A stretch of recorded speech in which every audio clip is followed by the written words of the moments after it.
evening, and thank you for joining Project Ready TV. My name is Angie Anderson-Moton, and I'm your host tonight. And we just want to take a moment to apologize for any technical difficulties. But tonight we have Pastor Sean Dogan, and recording's already in session. So come on and hop on in the chat with us. Enjoy.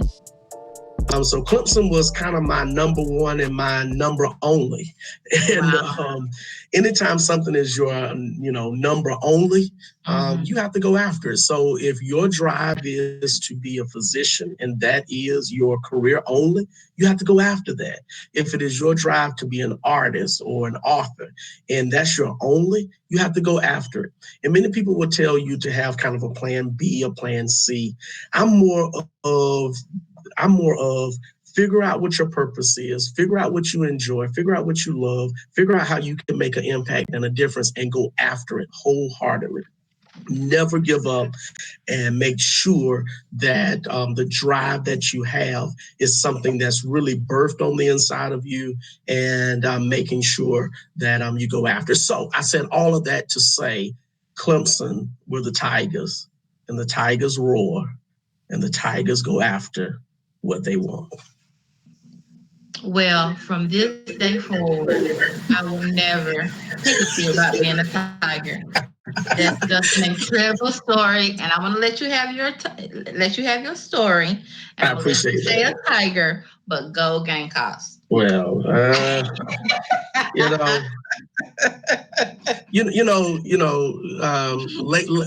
Lady Gamecocks in basketball, they did a great job. We applaud them. And we appreciate all of their hard work. Well, we're gonna stop. We're gonna stop right there. I think that's fair and that's even. But anyway, I just that's such an inspiring story, and it gives such a positive message to our students. But I personally also want to know, how do you balance everything, being a husband, a father, a pastor, a CEO, a community leader? How do you find the time to balance it all and be something, to everyone that's in your life or a part of the organizations that you're a part of? How do you find the balance? Angie, thank you. You mentioned that I'm a husband and a father, so therefore I want to introduce you to two loves of my life, and my wife, Satriva, and my daughter, Ramaya. So these are the two that when I get up every day and leave the house, these are the two that I run back to our home to see, to hear about their day, to hear about their dreams, their ambitions, to encourage them and hopefully support them in a wonderful, wonderful way. So I wanted to just show Project Ready TV my inspiration. Thank y'all for talking in. We appreciate it. Every single day. No problem. Angie, you asked about balance. So the example that I just gave with my wife and daughter, that's balance to me. It is what is in your life that is stable no matter what. Mm-hmm. So let me say that again. What is in your life that's stable no matter what? So for our students, that could be a parent, that could be a mentor, that could be school, that could be a dream, an ambition. It could be a faith belief. It could be believing in something more than you have, or something more than you feel that you are. It could be looking up to someone. So whatever that balance is in your life that brings stability. So first of all, to me, balance is stability. The second thing that balance is to me is that balance is impact and dreams. So when you look at what helps you take the risk that you sometimes take, what causes you to stretch a little further than you would normally stretch. To me, stretching is a risk. So for anything that we undertake, it is a risk. It's a risk of success. It's a risk of failure. And the thing about balance is that you cannot be afraid of either one. You can't be afraid of success. You can't be afraid of failure. And you can't get caught up in either one. So you can't get caught up in failure by talking down to yourself, putting yourself down, complaining about things. And then you can't get caught up in your success, because anything you succeed in literally becomes past tense. So once you have succeeded in something, it becomes what you did in the past. And any person that involves themselves in only talking about their past, only talking about what they used to do, what they succeeded, what they overcame, will find themselves not propelling to their future. So my family grounds me. My faith grounds me. My friends, not my fans, but my friends, they ground me. Because there's a difference between friends and fans. Fans are those that will kind of clap for you, pat you on the back, tell you to go for it. But when you have missteps in your life, failures in your life, falls in your life, those fans usually are not around to encourage you to get up and continue. But friends are. So you may only have just a few friends ever in life. All of the people that's on your social media platforms and people that you tweet or you follow they follow you. Even though we say those are friends, they're really fans. Friends are those who can be honest with you, to applaud you, and to also critique you and to help you be better. My closest friends remind me of the dreams. They keep me accountable. They ask me questions about my faithfulness to different things in my life. I'm accountable to them in my goal setting and making sure that we're reaching the things that we're supposed to be reaching. So when you ask about balance, you go after things and then you forget things real fast. Many people will ask me, well, how many boards do you sit on? And honestly, I can't tell you a number. It's not that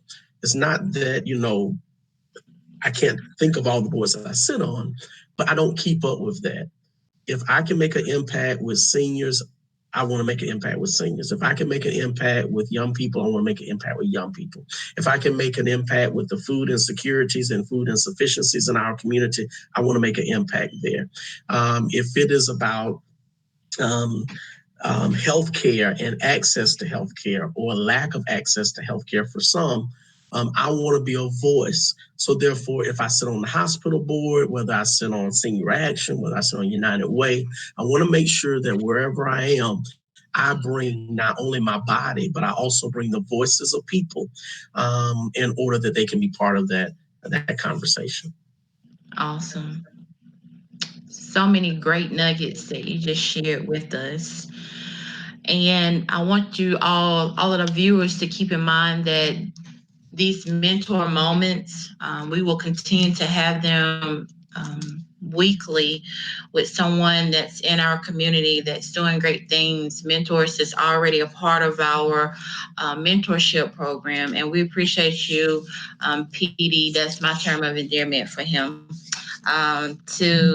That you came on and was willing to share your mentor moment with us, because it is so important to prepare our students for college, work, and life. And what better way than to give them an example that they can see it in our community every day, striving to be the best that you can. And you definitely do all of that. So I appreciate you doing that. But another thing that I kind of wanted you to talk about is just encouraging two things. One, talk a little bit about the programs that we offer at the Urban League, and how are we still serving the community during this time of COVID, and just a little positive message about staying safe, and any words that you want to say during this unprecedented times in our history. Yeah, thank you so much, Angie, for asking that question. I really want to stress the mission of the Urban League. The mission of the Urban League is to advance equity among Black and other underserved communities through education, financial stability, and and advocacy. So therefore, we want to be a voice for people. We want to make sure that people have every educational opportunity of advancement that they possibly can have, to make sure they have the access to that, and then to make sure they have access to financial stability too, whether that's housing, whether that is job readiness, workforce development. Of course, COVID-19 has definitely changed how we do business, but we are doing business and we're getting the job done. Wonderful opportunities in our 21st Century program. That is an after school program that we do mostly in Union County. And our fearless leader over that program is making sure that those students are still being served with certified teachers after school, through different social media platforms, through private platforms as well, making sure that those young people are still getting tutored, making sure they're still learning some life skills. And that's for elementary and middle school. With our Level Up program, it is mainly for our foster care community. So if you know anyone that's in foster care or being raised by someone other than their parent, please get in contact with the Urban League. We have a wonderful program there. We are dropping off packets to group homes. We are collecting those packets later on or at a different time in order that they can still get the same lessons. With our Right Steps juvenile diversion program. We were just excited about it. We take referrals for our young people who sometimes get on the wrong path, making sure that we have case management to make sure that they are getting on the right path and making the right steps. That program is still alive and well. And then we have our teen pregnancy prevention program that is now becoming more community-based. So if we have anyone that is viewing and you're over any group of high school students, whether it's a dance group, whether it's a karate or martial arts group, we would love the opportunity to come in virtually right now and do sessions with that with that population or that group. And then we have our housing program. We're still doing housing coaching. We're still doing housing counseling. We're still doing budgeting classes. We can do everything in that department virtually. And then, of course, we have Project Ready and Mentor 5. These two programs are doing wonderful. Right now, we're on Project Ready TV. That was something that did not exist a month ago or 2 months ago, but it exists now.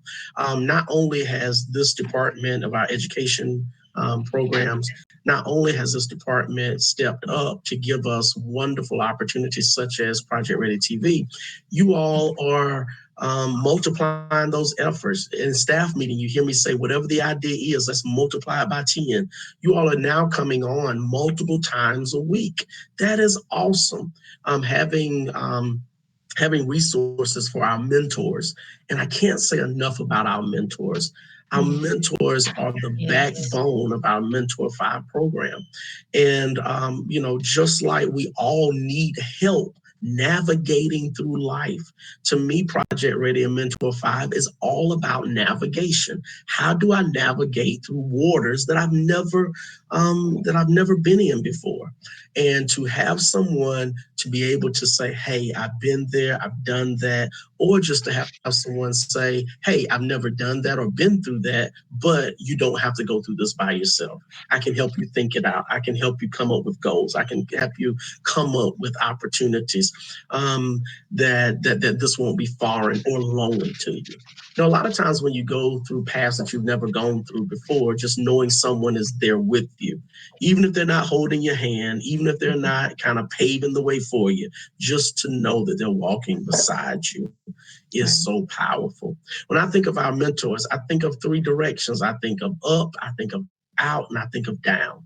We all have someone in our lives that we had to kind of reach up to try to grab hold of, to try to pull ourselves up, or to be like them, or to maybe even glean from their experience.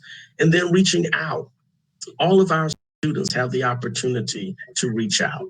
I look at our Project Ready students in Spartanburg and even in some of our group homes. They've had projects lately that have been writing letters to Children's Hospital. They have been doing wonderful creative things that was not self-centered, but was outward thinking, outward looking, and then outward reaching, and then reaching down. I really will be bold to say, whether you're a mentor or a mentee, you can reach down and help someone, whether it's a younger brother or sister, whether it's a neighbor, or just whether it is some young person that just has a kind of lost look on their face. Right. I am grateful for the mentors that I've had in my life. I had a grandfather who virtually raised me. I had two pastors that gave me the guidance spiritually and gave me the guidance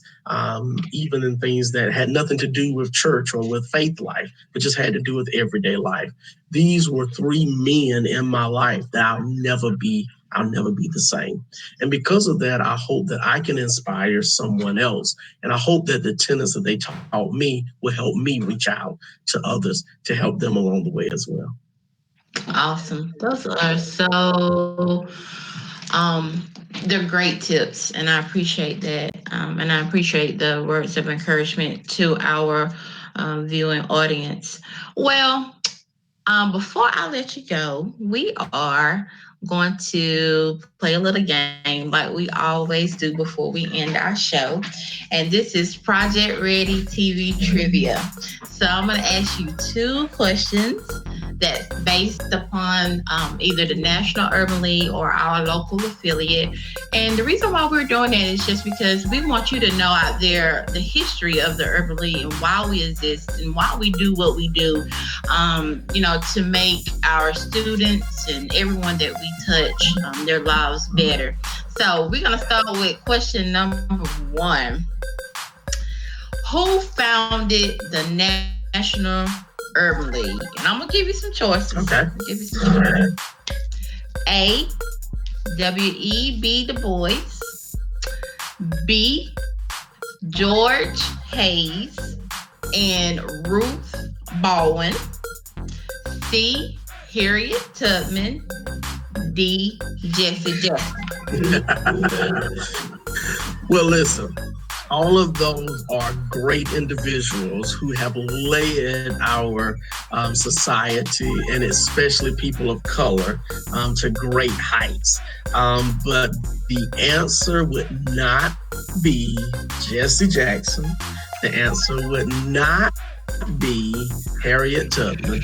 The answer would not be W.E. Du Bois. So the answer would be Dr. George Hayes and Dr. Ruth Brown.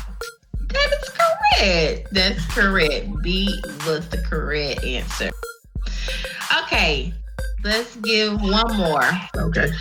This is about our local affiliate. What year was the Urban League of the Upstate founded? A. You know the answer? Well, I know it because I had to do a lot of research before I became the interim of this organization. So I just know that. But please give the choices, and that way our listening audience can participate. Okay. So A was 1910, B 1800, C 1972, or D 1980. It would be 1972. That is correct. And so, what did you do to have to kind of prepare for becoming our CEO? Just real quick. Yeah, I mean, it was a lot of reading up on the local affiliate, and then the national kind of the vetting process, which I did not necessarily have to go through, but I prepared for it. So I read all the bylaws, I read the affiliate agreement, looked over financials, looked over the different programs that we were involved in, and it really intrigued me. I'll be honest with you, the mission of the Urban League caught my attention, and when the board asked what I served as interim, it was the mission that really just grabbed me and wouldn't let me go. And I felt like that's what my life work has been thus far, and that is trying to bring equity amongst communities, especially communities of color. Awesome. Any last final nuggets for us that you may have? And it can be about anything, thanks to our board or whatever you want to end with. We have a wonderful board led by Stacy Mills, who is our chair.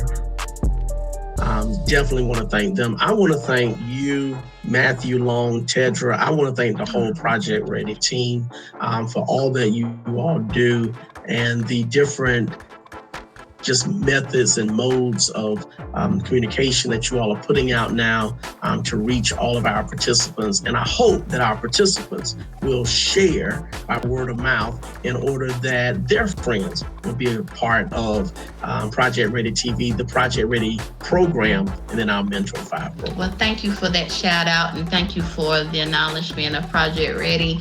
And you definitely help make our jobs easier by allowing us to be creative and encouraging us to think outside of the box and think about, you know, how to encourage and help our community. So I definitely appreciate your leadership and your encouragement towards us. I appreciate it. Well, PD, it has been such a pleasure having you on our show tonight. No, you just messed up everything. I mean, really? I was scared to say thank you for being such a bright light without that hat. To not only the Urban League, but to our community. But before we go, we just wanted to remind everybody, all of our viewers, all of our students, all of our parents, that you still can be a part of all of our programs here at the Urban League of the Upstate. We have so many things that you can actively engage in with us. And so we want to encourage you to follow us on all social media platforms. And you can find us at Urban League 864. And if you do a big favor and jump on over to YouTube, we have a channel there. It's brand new. We have 4 episodes, and you can definitely see them and view them and give us feedback and leave a comment that you watched it and that you shared it. And you can find us there at the Urban League of the Upstate, Project Ready Greenville. So I just want to say thank you again to PD for coming on. Thank you, then Ramayan, for popping in. And you didn't show us Chip, but hopefully he can join us next time. And then we just wanted to say thank you to everybody. Remember to stay safe, do hard, wash your hands, and stay home until all of this has cleared and we're able to come out. So from the bottom of my heart, thank you for joining us on the Project Ready TV. And as always, Angie Anderson-Moton, your host, and I have enjoyed my time with you. Good night.